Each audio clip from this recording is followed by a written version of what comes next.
Para jamaah dirahmati Allah, ketika kita dulu berada di musim kemarau, kita berharap agar suasana panas di musim kemarau itu diubah oleh Allah dengan turunnya hujan, agar suasana menjadi dingin. Dan ketika kita saat ini berada di musim penghujan, ternyata kita sama-sama masih mengeluh. Kapan ini terangnya? Hujan terus macet di mana-mana.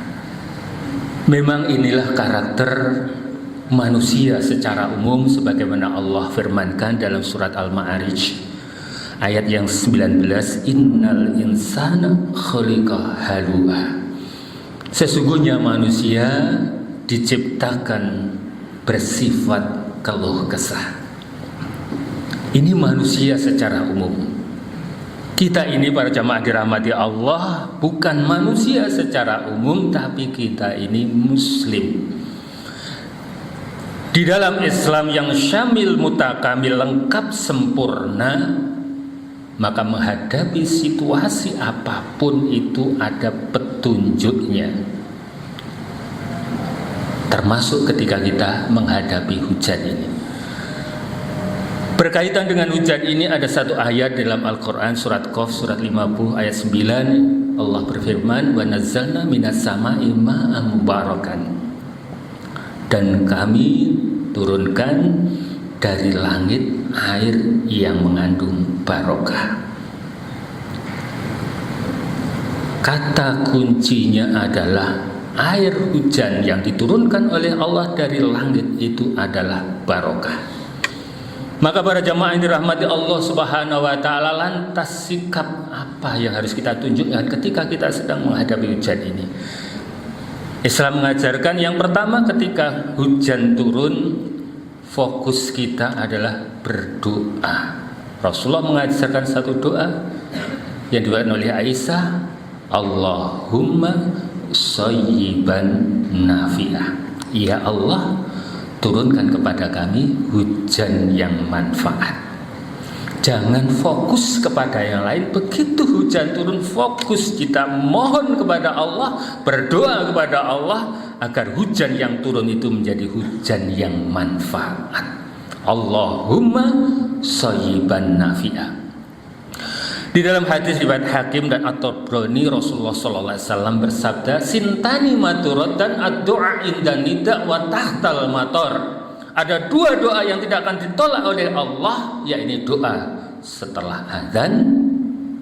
Setelah adzan tadi kita berdoa, dan doa ketika sedang turun hujan. Para jamaah yang dirahmati Allah, kita ini seringkali berdoa mohon kepada Allah,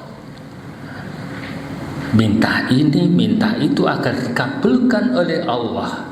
Namun realitanya, ketika Allah Subhanahu wa taala sudah memberikan kesempatan waktu yang tepat di mana doa kita ini tidak ditolak oleh Allah, kita ini sibuk menggerutu terkait dengan hujan ini.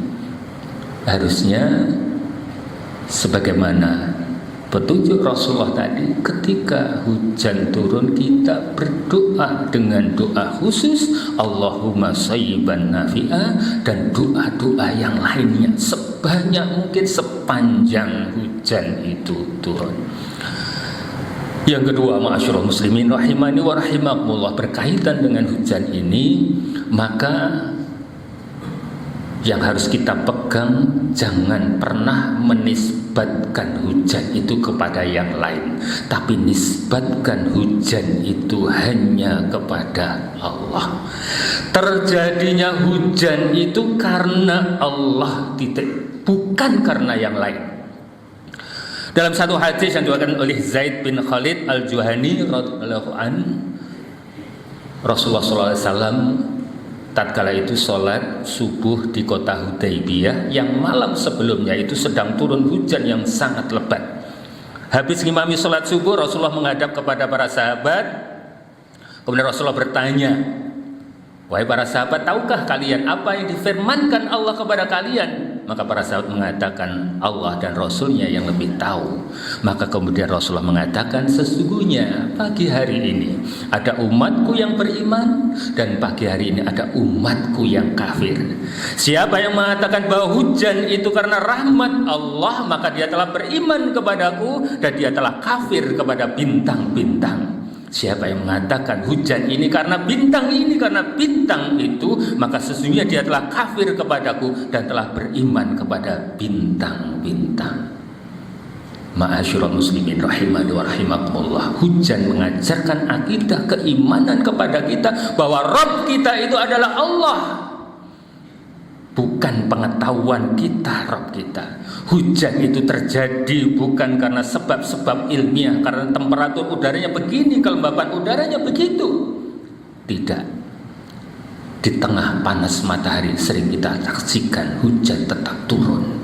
Para jamaah yang dirahmati Allah, semua kejadian alam termasuk hujan ini hanya boleh dinisbatkan bahwa itu terjadinya karena Allah, bukan karena sebab-sebab yang lain.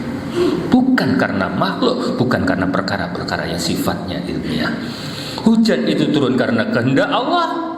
Kalau hujan itu tidak turun, itu juga menjadi kehendak Allah belaka. Jangan pernah menisbatkan apapun kejadian kecuali hanya dinisbatkan kepada Allah, termasuk hujan itu. Yang ketiga, ma'asyiral muslimin rahimani wa rahimakumullah. Berkaitan dengan hujan ini, adabnya adalah jangan pernah mengeluh sama sekali berkaitan dengan hujan. Orang yang mengeluh, para jamaah dirahmati Allah, pertanda yang bersangkutan itu sedang tidak bersyukur. Orang yang mengeluh itu bukti bahwa dia sedang kufur nikmat. Nikmatnya Allah itu sungguh amat luar biasa. Tak satu pun di antara kita ini sanggup menghitung nikmat Allah. Kalau kita mau menghitung biaya bernafas kita satu hari, satu malam, satu orang, itu kurang lebih kalau dirupiahkan 180 jutaan rupiah. Satu bulan bisa 5 eman. Para jamaah dirahmati Allah, kita lupa terhadap nikmat Allah yang demikian ini. Begitu hujan turun, yang keluar dari mulut kita, dari lisan kita kadang adalah sebuah keluh kesah. Kita tahu hujan itu adalah barokah dari Allah, kemudian kita berkeluh kesah terhadap barokah dari Allah. Nauzubillah min dzalik. Karena itulah maka Islam mengajarkan kepada kita adab ketika menghadapi hujan, sama sekali tidak boleh ada keluh kesah. Dalam satu hadis yang diriwayatkan oleh Imam Bukhari, Rasulullah SAW bersabda, ada satu hamba yang mengatakan satu kalimat, dengan kalimat itu Allah mengangkat derajatnya. Ada pula seorang hamba yang mengatakan satu kalimat yang dia tidak menyadari dampak dari ucapannya itu, yang menyebabkan kemudian Allah murka dan kemudian Allah campakkan dirinya ke dalam neraka jahanam. Para jamaah yang dirahmati Allah, bisa jadi keluh kesah kita menghadapi hujan itu menyebabkan kita dimasukkan neraka. Naudzubillah min dzalik. Karena itulah para jamaah dirahmati Allah, jangan pernah berkeluh kesah berkaitan dengan hujan. Yang keempat, sikap menghadapi hujan adalah bersyukur dengan cara yang benar. Para jamaah dirahmati Allah, bukankah Al-Quran sudah menyatakan, surat Qaf surat 50 ayat 9, wa nazzalna minas sama'i ma'am mubarakan, dan kami turunkan dari langit air yang mengandung barokah. Air hujan itu adalah barokah, maka perlu disyukuri. Caranya bagaimana? Rasulullah SAW ketika suatu hari di dalam perjalanan ditemani oleh Anas bin Malik, tiba-tiba hujan turun, maka kemudian Rasulullah membuka bajunya dan membiarkan tubuh Rasulullah terguyur oleh air hujan. Anas bin Malik bertanya, kenapa ya Rasulullah? Kemudian Rasulullah mengatakan, baru saja Allah ciptakan hujan. Di riwayatnya Abbas, satu hari sedang turun hujan, maka Abbas kemudian memanggil pembantunya, ya jariyah, akhrijis sarji, akhrijis siabi. Wahai pembantuku, keluarkan pelana, keluarkan baju. Kemudian Abbas mengatakan wa nazzalna minas sama'i ma'an mubarakan, karena Allah menurunkan hujan dari langit yang mengandung barokah. Maka